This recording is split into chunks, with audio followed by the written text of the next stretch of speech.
How do you lose $2 billion? $2 billion is a lot of money. Last week it was revealed that JP Morgan, one of the largest banks in the United States, lost over $2 billion in trades in international markets.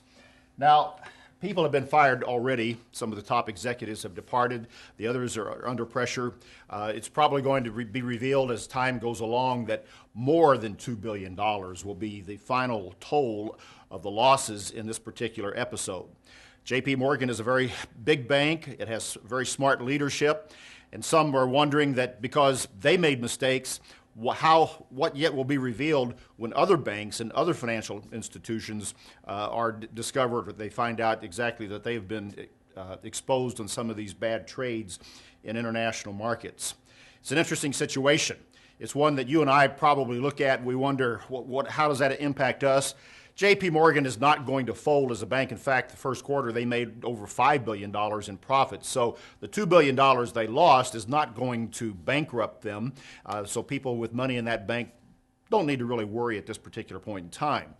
But you know, when you and I stop and think about our finances, there's a big lesson to learn. If smart people lose money, big money, in a situation like this, then it should be a lesson that every one of us take to heart and learn to really watch very carefully how we use the money that we have, the assets that we have, and take care of them very wisely and watch them week to week or month to month in how our expenses come and go and how we use the money that we have.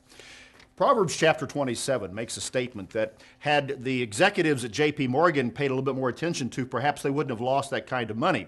But if you and I listen to very intently what this teaching tells us, it may save us some pain as well. In Proverbs chapter 27, verse 23, it says, "Be diligent to know the state of your flocks, and attend to your herds. For riches are not forever, nor does a crown endure to all generations. Be diligent to know the state of your flocks and of your herds." The Bible uses money time and time again as a barometer of character, spiritual character. Jesus used money in many of his parables, the parable of the talents or pounds, to make spiritual points and to show the importance of us having spiritual character in our lives. And so how we use our money, both what God gives us and what we also give to God, and all of our assets and all of the money we have, really is a barometer of many aspects of our own personal life.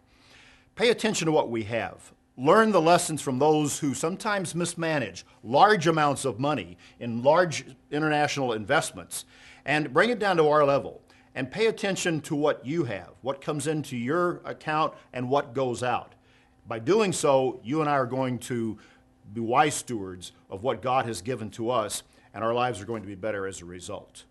That's BT Daily. Join us next time.